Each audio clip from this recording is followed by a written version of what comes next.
Shalom Bapak Ibu yang terkasih dalam Tuhan. Karena ini mendekati Natal, saya akan membawa kita untuk melihat kehebohan di saat Natal, yaitu memaknai Natal bagi kita pada hari ini, ya. Yaitu ketika saya diminta untuk berkhotbah di perayaan Natal PBKW. Ini adalah ibu-ibu yang luar biasa. Mereka bersekutu bersama dalam Persekutuan Wanita Kristen wilayah 3. Kemudian saya mencari apa yang harus saya bawa, dan saya kalau mencari seperti ini harus ada sesuatu yang baru, bukan hanya karena sudah diulang-ulang khotbah. Nah, kita akan melihat sesuatu yang baru. Saudara yang terkasih, kalau kita melihat kondisi saat ini, ya, begitu banyak berita-berita heboh di sekitar kita, ya. Dan ada keputusan MK, ada kondisi Firly Bahuri yang ditetapkan sebagai tersangka dan sebagainya. Kira-kira dari semua ini yang paling menghebohkan adalah ketika bicara tentang ikut sertanya Gibran Rakabumi untuk menjadi wakil presiden dari Pak Prabowo.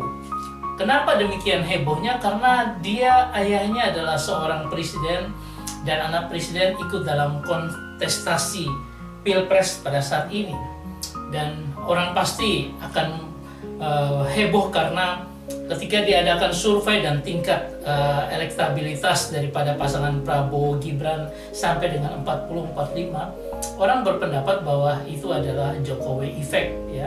Jadi ada seorang di belakangnya memberikan sebuah dukungan, dorongan yang besar. Oke, kita akan memakai itu untuk melihat Natal pada saat ini.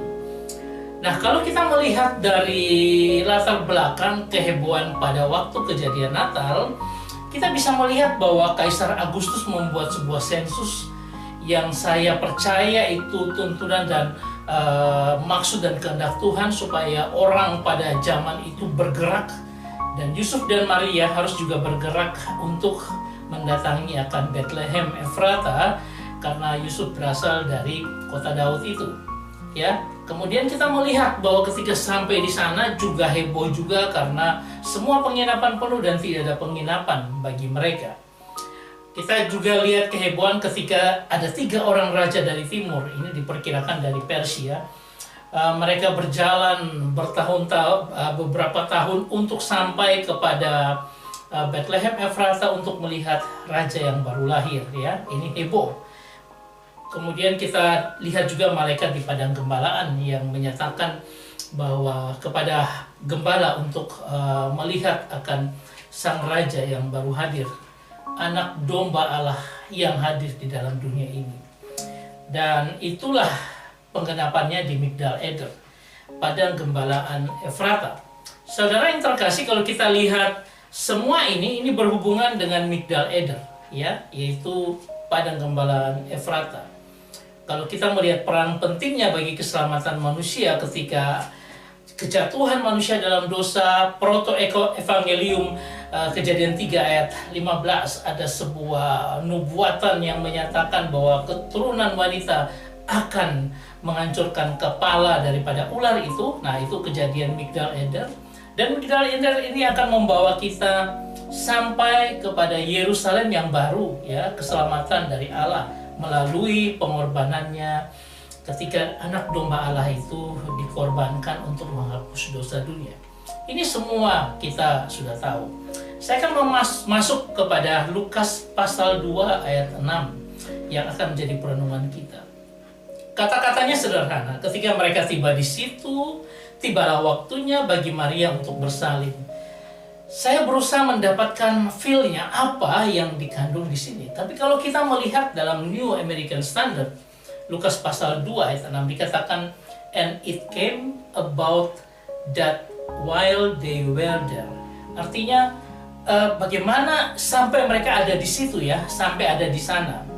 The days were complete for her to give birth, ya, artinya hari itu komplit ketika Maria itu melahirkan seorang anak. Nah, kalau kita melihat seperti ini, mulai ada kejelasan bahwa ada hari yang komplit, ya. Hari itu terjadi komplit, sempurna semua yang ada. Nah, untuk itu saya mau membawa kita melihat ke biblehub.com ya. Ketika kita melihat ini, kita bisa melihat bahwa it came to pass then in their being there. Jadi ketika mereka sudah sampai di sana, ini menunjukkan enai itu artinya being, keberadaan mereka, hari itu, present. Dan itu menjadi infinitif karena itu menunjukkan hasil atau sesuatu atau tujuan yang secara aktif Allah kerjakan ketika mereka sampai di situ. Dan yang terjadi adalah epletesan, ya, epletesan, yang artinya were fulfilled, ya. Artinya apa?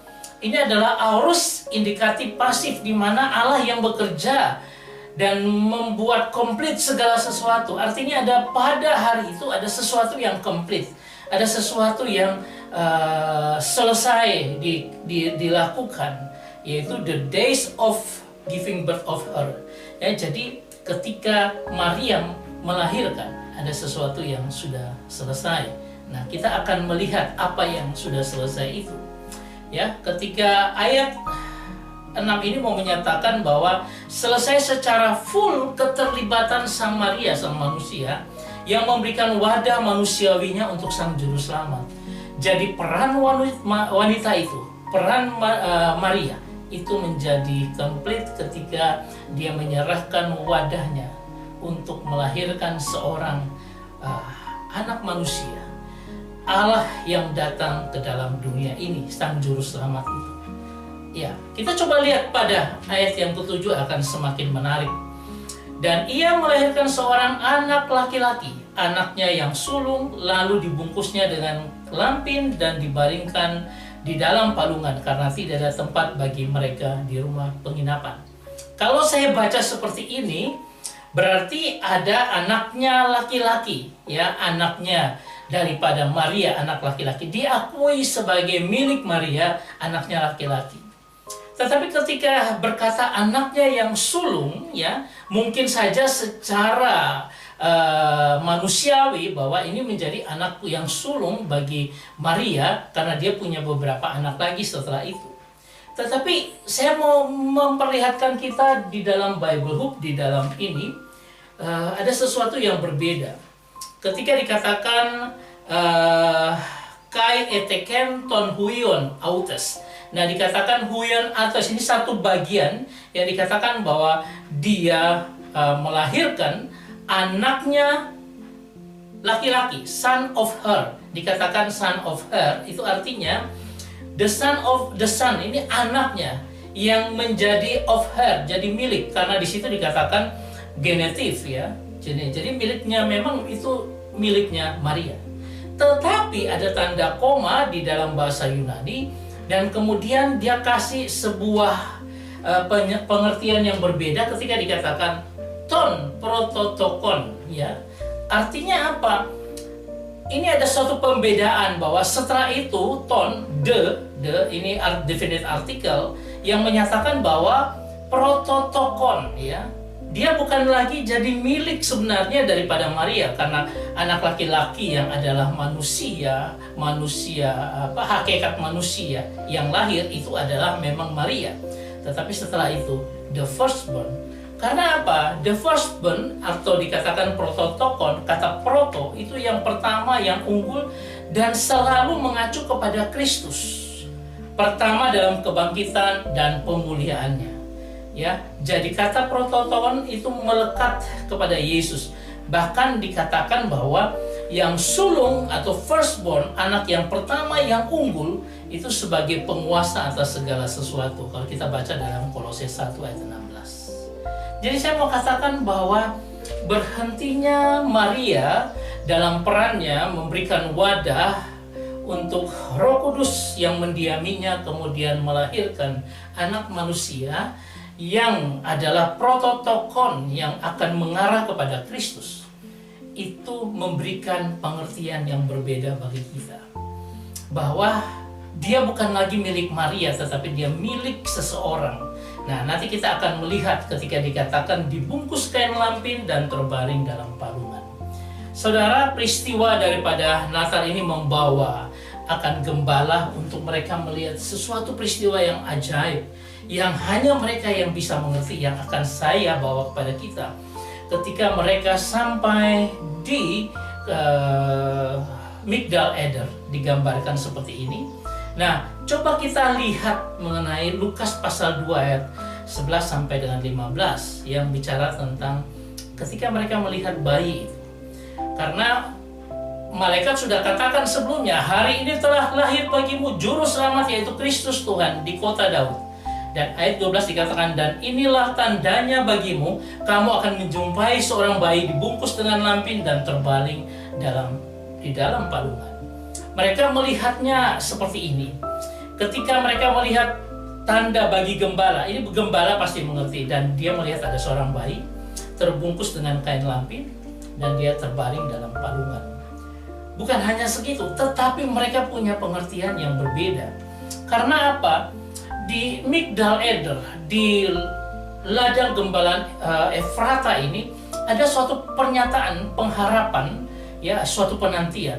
Karena di dalam Targum itu dikatakan bahwa ada rabi-rabi yang menyatakan, ya, sehingga akhirnya menjadi sebuah pengharapan, yaitu suatu saat akan ada anak domba yang lahir di padang gembalaan Efrata ini untuk satu kali pengorbanannya di Bait Allah dan akan menghapus dosa seluruh kaum Yakub atau kaum Israel.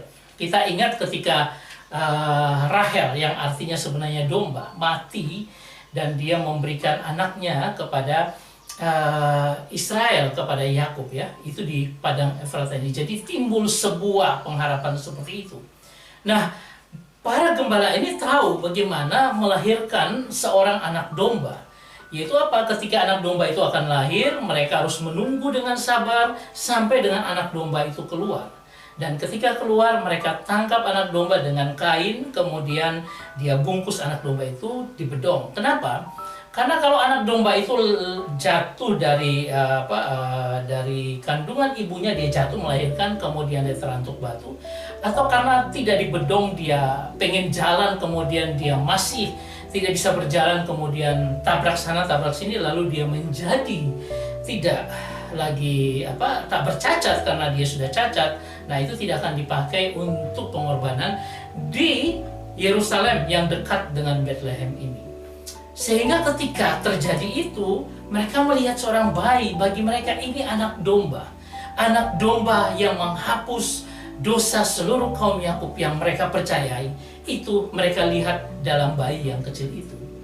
Tapi ketika bicara tentang terbungkus dengan kain lampin, ya, ini mau menandakan ada dua hal, ya, arti di bedong itu. Pertama, bahwa dia dipersiapkan sebagai anak domba korban yang sempurna. Jadi sudah datang dan mereka benar-benar jaga, dan dia menjadi anak domba korban yang sempurna untuk pengorbanan di Yerusalem. Tapi kedua, artinya dia memiliki seorang bapa yang mengasihinya, karena kain lampin itu milik bapaknya, kain bapaknya yang dipegang atau sebagai tanda bahwa dia memiliki seorang bapa. Dan benar kan bahwa ketika mereka melihat sebuah fakta di masa lalu, ketika Rahel akan melahirkan dan dia akan mati, dia meminta kepada Yakub untuk menamakan anaknya Ben-Oni, anak kesukaran, tetapi Yakub tidak mau dan dia menyatakan ini Benyamin, di mana itu my right hand.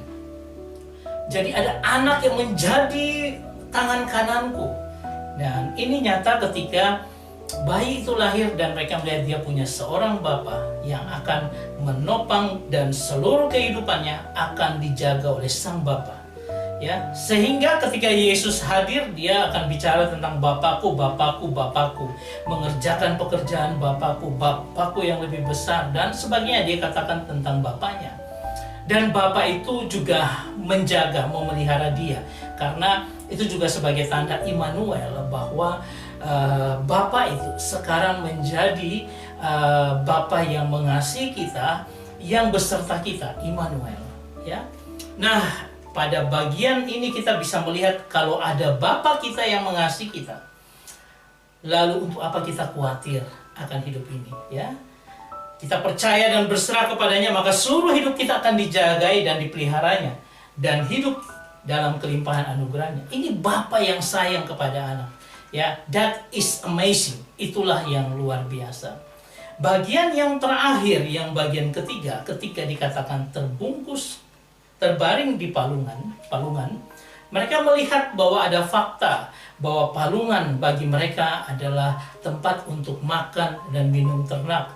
Dan bagi mereka melihat, dia akan mengorbankan tubuhnya, dia akan mengorbankan darahnya untuk minuman kita sebagai penyataan korban dirinya. Dan itulah perjamuan kudus yang kita rayakan sampai dengan sekarang.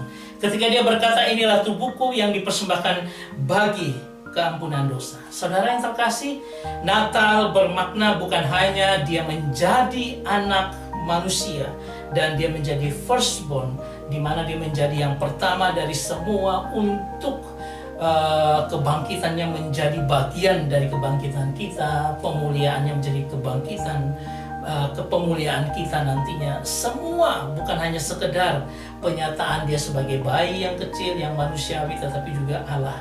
Sekaligus juga penyataan cintanya untuk memberikan dirinya menjadi korban bagi kita semua. Saudara yang terkasih, kita selalu merayakan Paskah dan kita merayakan tubuh dan darah Tuhan, yaitu melalui perjamuan-perjamuan. Ini adalah yang luar biasa yang Tuhan berikan bagi kita. Jadi Natal bukan sekedar bicara tentang bayi kecil yang lahir di kandang Bethlehem, tetapi Natal juga bicara tentang bagaimana dia anak domba Allah yang menghapus isi dunia. Saudara, kalau saat ini kita bicara ada seorang bapak yang mendukung anaknya untuk menjadi presiden, itu Gibran dan Pak Jokowi. Kita juga melihat bagaimana Natal itu menyatakan bahwa dalam bayi kecil itu ada Bapa yang mengasihi, memeliharanya, menjaganya, menyertainya. Saat ini dikatakan Yohanes pasal 15 ayat 9, seperti Bapa telah mengasihi aku, demikianlah juga aku telah mengasihi kamu, tinggallah di dalam kasihku itu. Luar biasa, seluruh hidup kita tinggal di dalam kasih Yesus yang ajaib. Saudara, ini penggambaran bagi kita saat ini. Beberapa waktu yang lalu ketika anak saya kecelakaan, saya melihat bagaimana penyertaan Tuhan luar biasa. Diberikan kekuatan kami menghadapinya. 1 bulan di rumah sakit, itu kisah 1 tahun yang lalu. Luar biasa penyertaan Tuhan, dan kita semua tahu bagaimana saya sudah bercerita ini dalam video saya. Tetapi Selasa kemarin, ponaan saya juga mengalami sesuatu. Ketika dia sedang berangkat ke kerjaan, tempatnya magang, dia jatuh dengan motornya, kejadian kecelakaan tunggal. Kemudian ketika sudah dipanggil ambulans, mamanya ditelepon dan datang. Kemudian dia bilang, "Ma, aku nggak apa-apa kok, hanya sakit di perut, mungkin saya tadi pagi tidak sarapan." Mamanya bilang, "Tidak, bawa aja ke rumah sakit." Karena orang-orang itu bertanya, ini Bu, ini mau dibawa ke rumah atau bawa rumah sakit? Dia bilang, "Enggak, bawa ke rumah sakit." Ketika sampai di rumah sakit dan diperiksa secara menyeluruh, di perutnya itu ada gumpalan darah yang besar dan harus dioperasi. Dan ketika mengoperasi, dokter yang bercerita itu menyatakan bahwa ini mereka bergulat dengan maut. Karena apa? Ternyata limpahnya pecah, mungkin karena tumbukan, limpahnya pecah dan harus diangkat. Untuk organ-organ lain tidak, karena hanya limpa aja yang hancur dan rusak, harus diangkat. Dan kalau tidak dilakukan operasi pada waktu itu, akan terlambat dan anak ini bisa meninggal. Tetapi kasih Tuhan, bukan dia Bapa yang mengasihi kita, dia Yesus yang menyertai kita. Ya, ketika itu terjadi kita bersyukur dia masih ditolong Tuhan. Lalu ketika mereka mengurus BPJS, ini kecelakaan tunggal, tapi ketika mereka mengurus BPJS bisa keluar dengan surat daripada kepolisian dan sebagainya. Semua anugerah Tuhan yang luar biasa dikelopkan. Tuhan menjaga dan memelihara kita. Bahkan ketika pergumulan berat sekalipun, Tuhan menjaga kita. Karena dia sudah hadir dalam dunia ini. Hadir sebagai anak manusia. Tetapi dia juga hadir sebagai yang pertama dalam kebangkitan nantinya. Dalam penebusan yang dia lakukan bagi kita. Dan dia adalah Tuhan Allah yang menjadikan kita. Dan dia akan menjaga dan memimpin seluruh kehidupan kita. Saya berharap semua ini membawa kita untuk semakin memberikan makna yang penting bagi kita dalam Natal ini. Dan itu akan berlanjut dengan khotbah-khotbah saya selanjutnya. Dan biarlah semua ini menjadi berkat bagi kita semua. Dan saya mengucapkan selamat menyongsong Natal, selamat Natal, Tuhan Yesus memberkati kita semua. Amin.